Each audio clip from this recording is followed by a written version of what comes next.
SSVGR news కి స్వాగతం. Scheme కింద లేదు. ఎంపీ గారు నేను కలిసి ఈ సెంట్రల్ లైటింగ్ పెట్టడం జరిగింది. మీరందరూ చూసే ఉంటారు, లైట్లు కూడా ఆన్ అయ్యి చూశారు కదా.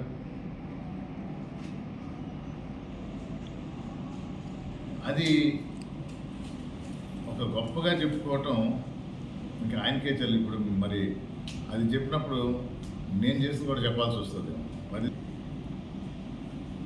కానీ నా దృష్టిలో ఈ సెంట్రల్ లైటింగ్ ఏంటంటే వెంకటగిరికి పట్టిన చీకటిని పారదోలుతూ నేదురుమల్లి హయాంలో జరగబో రాబో వెలుగుకి దారి చూపిస్తూ అన్నట్టు నేను భావిస్తున్నాను. వెంకటగిరి ప్రజలు నేదురుమల్లి కుటుంబాన్ని ఆదరించారు, హక్కును చేర్చుకున్నారు. అలాగే మేము కూడా శక్తి వంచన లేకుండా, అవినీతికి తావు ఇవ్వకుండా, కమిషన్కి పాల్పడకుండా మన నియోజకవర్గ ప్రజలకు, ప్రాంతానికి అభివృద్ధి ధ్యేయంగా పనిచేశారు పెద్దలు. ఆ బాటలోనే నడుస్తానని చెప్తూ నియోజకవర్గం చూడండి, అభివృద్ధి ఏంటో, మర్చిపోయిన అభివృద్ధి ఏంటో వెంకటగిరి ప్రజలకు రుచి చూపిస్తాను అని తెలియజేసుకుంటూ ప్రజలకు ఎలాంటి సమస్యలు వచ్చినా మా నివాసం ఇక్కడే కాబట్టి ఎవరైనా ఎప్పుడైనా వచ్చి సమస్యలు తెలియజేయవచ్చు. అందుబాటులో ఉంటానని మాటిస్తున్నాను.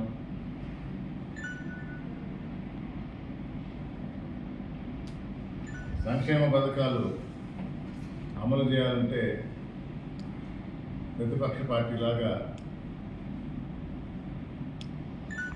పచ్చ చొక్కా కమిటీ ఉండదు. మా అధినేత జగన్మోహన్ రెడ్డి గారు చెప్పినట్టు పార్టీలకు అతీతంగా అర్హతే ప్రామాణికంగా అమలు చేస్తాం. అందరి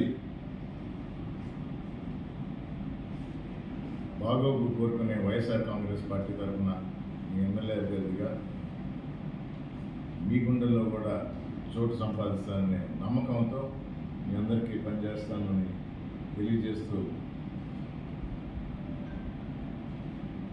సెలవు తీసుకుంటుందా తప్పకుండా ఫ్యాన్ గుర్తు ఓటేసి మీ ఎమ్మెల్యే అభ్యర్థిగా పోటీ చేయడానికి అవకాశం ఇవ్వండి కోరుకుంటూ సెలవు తీసుకుంటాం. అలాంటిది ఒక ట్యాంకర్ పెట్టి అపర భగీరథుడు అనే ఒక బిరుదు కూడా ప్రజలందరూ గుర్తించాలి, గమనించాలి. ఇలాంటి వ్యక్తి మరోసారి ఎమ్మెల్యే చేయమని వెంకటగిరి నియోజకవర్గ ప్రజల ముందుకు వస్తున్నారు. 10 సంవత్సరాలు ఎమ్మెల్యేగా ఉన్నాడు. 4 సంవత్సరాలు వైఎస్ఆర్ కాంగ్రెస్ పార్టీ ఎమ్మెల్యేగా గెలిచిన ఆయనతో కుమ్మక్కై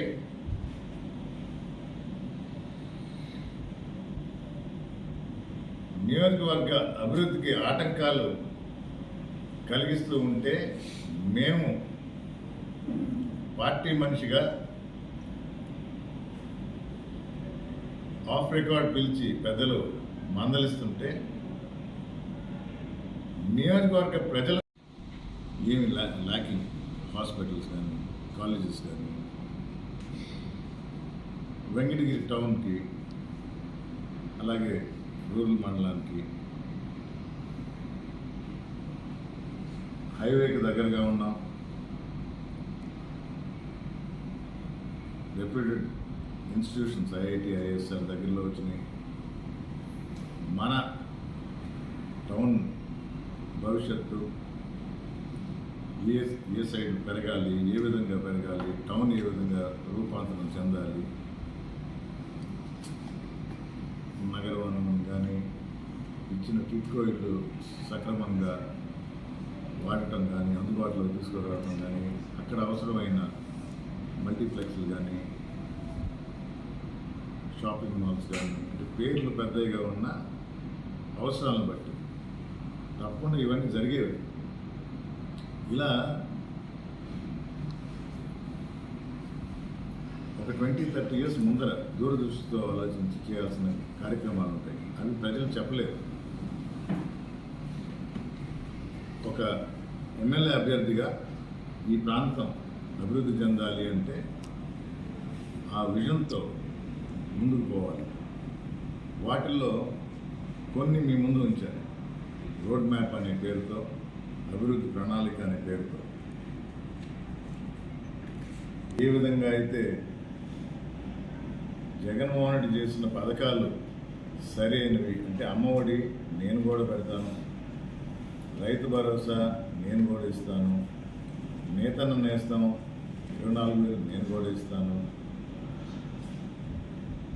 ఇలా కాపీ చేస్తూ వేలైన దగ్గర ₹1 ఎక్కువ ఇస్తా అన్నాడే కానీ 14 సంవత్సరాలుగా ముఖ్యమంత్రిగా ఉండి రాని ఆలోచన, చేయని పనులు ఇప్పుడు జగన్మోహన్ రెడ్డి గారు చేసిన తర్వాత నేను కూడా ఇవన్నీ. అలాగే వెంకటగిరిలో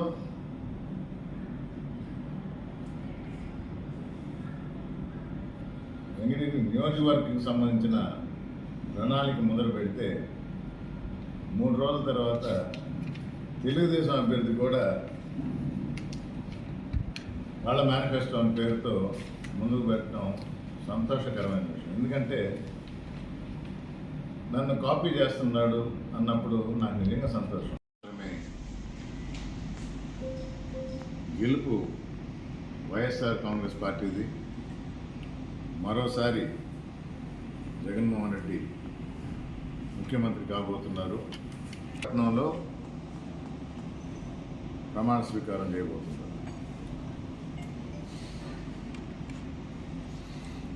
వెంకటగిరి నియోజకవర్గంలో ఇన్ఛార్జిగా గత సంవత్సరం జనవరిలో నన్ను నియమించారు. ఒక 2-3 నెలలు సెటిల్ అవ్వడానికి టైం పట్టిన ఏప్రిల్ నుంచి గడప గడపకు మన ప్రభుత్వం అనే కార్యక్రమం ద్వారా నియోజకవర్గంలోని ప్రతి మండలం, ప్రతి పంచాయతీ, సచివాలయ వారీగా తిరగటం, 76,000 ఇళ్ళకు వెళ్ళి ప్రజలను కలిసి వారి కష్టాలు తెలుసుకొని ఊరికి అవసరమైన అభివృద్ధి పనులు మామూలుగా జనాలకి వెంటనే అవసరమైనవి కనపడతాయి. ఒక రోడ్ అనో, సైడ్ కాలువ అనో, వాటర్ ప్లాంట్ అనో, ఓవర్ హెడ్ ట్యాంక్ అనో, కరెంట్ ఇష్యూస్ కానీ ఆ ఊరికి, ఆ మండలానికి ఏం చేయగలను అనేది దీర్ఘకాలిక ప్రణాళికలు. రాపూర్ మండలం వస్తే ఇండస్ట్రీస్ పెట్టడానికి అనువుగా చాలా ఫారెస్ట్ ల్యాండ్ ఉంది. కానీ టెంపుల్ టూరిజం కింద ఏ విధంగా మెరుగుపరచాలి, టౌన్ ఏ విధంగా డెవలప్ చేయాలి, టూరిజం పరంగా ఎలా అభివృద్ధి చేయాలి,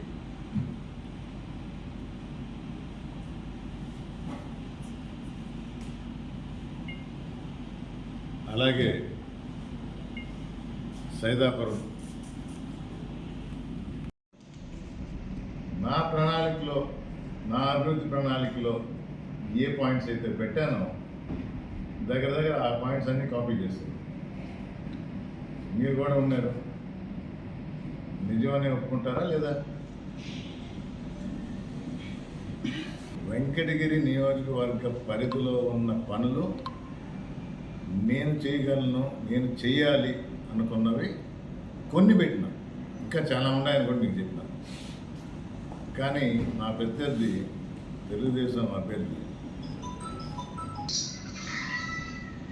అంటే స్టేట్ మేనిఫెస్టో వేరు, వెంకటగిరి మేనిఫెస్టో వేరు. అంటే ఇవి కూడా నేనే చేస్తాను అన్నట్టు చెప్పటమా?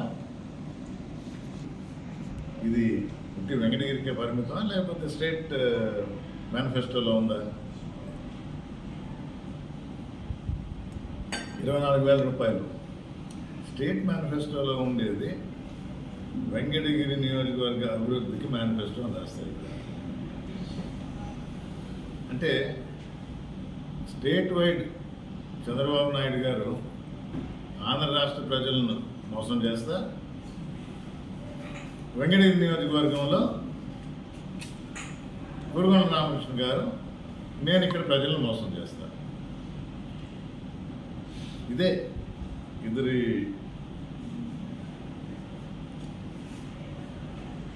యాభై సంవత్సరాలకి 4,000 రూపాయలు ఇది స్టేట్లో ఉండేది.